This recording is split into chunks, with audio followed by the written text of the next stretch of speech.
Hello, Leo risings. This full moon's for you. It is in your first house of self. You are shining.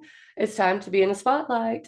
So, this is about creatively expressing yourself. The first house is about how other people see you. Leo is the actor, it's the lion, it's the sun. That is Leo. And the moon is there shining even. So, this is about you and who you are.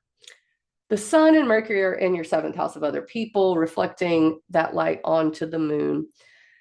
I think that part is almost done for the month. So, Mercury moves into Pisces pretty soon on Valentine's Day in 2 days from whenever I'm putting this video out.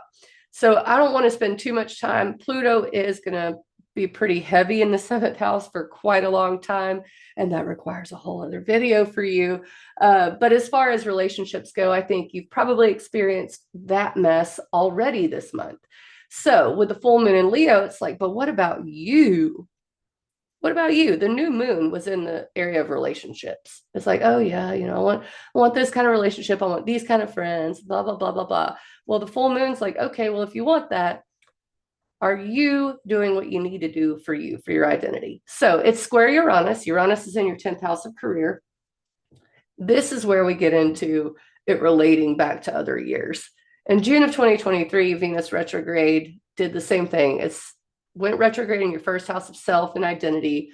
You reevaluated that. Who do I want to be out in the world? It was square Uranus, change in career. That's your career area where Uranus is. Freedom in career, revolution in career, or public reputation. So there's some change there. And maybe you were disillusioned by it a little bit. August of 2017, there was a new moon solar eclipse in Leo, and all of this is related. That probably got you excited about something at the very beginning. So, this is like the seed that was planted in August of 2017 in your identity independence area, how you appear in groups of people, how people see you, all first house stuff, your independence, your autonomy.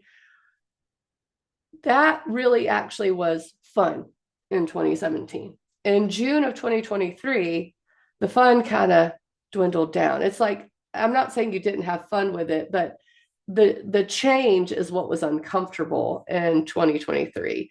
So this is when we started to do that butterfly thing where we went into the chrysalis. You're like, I can't, for instance, if you had a job you didn't like and you weren't getting enough accolades or attention for it, and Uranus in your 10th house of career was like, hey, don't you value getting the awards you deserve? So in June of 2023 through September, it could have been that feeling like I need to be more present. I need people to see me. And maybe you've been doing that since 2017.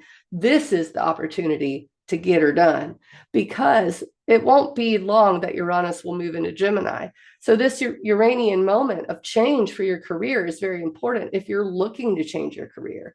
And this full moon in Leo is like, go get it. And don't be afraid to say, hey, I'm so-and-so, and I really want to do this.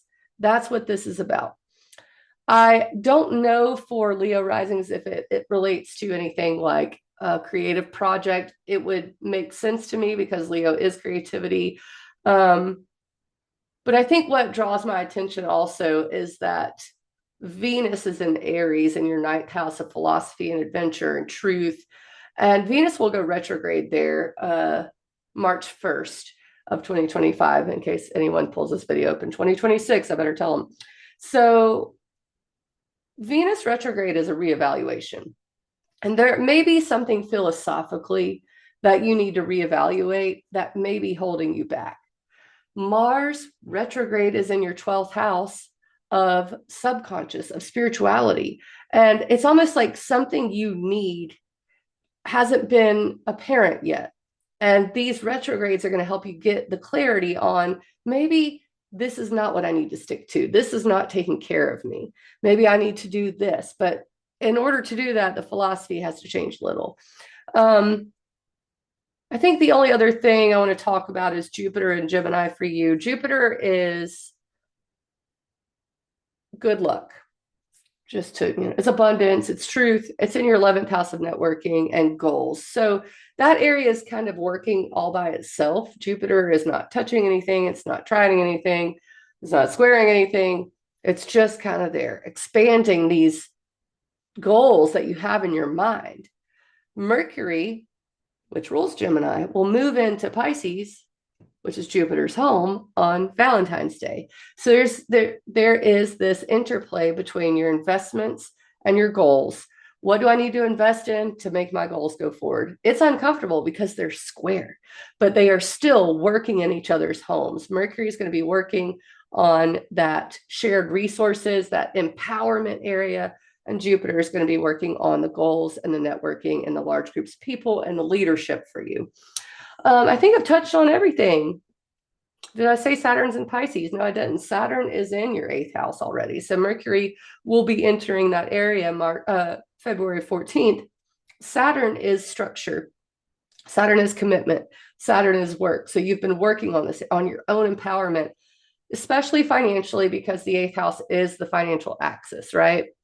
But I think there are moments now, especially by Valentine's Day, where you're going to have epiphanies about that area, about what investments you should make. And maybe there's been some resistance to putting in the time or putting in the effort.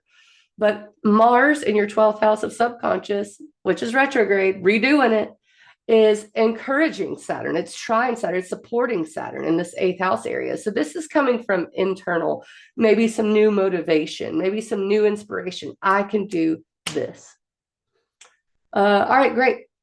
I think that does it. I'll catch you on the flip side for the new moon in Pisces, which is going to actually be even more important than this. So come back and see me. I'm going to have a little bit different format video. This was just me trying to get started. Thank you, Leo Risings. I appreciate it. ecstaticastrology.com.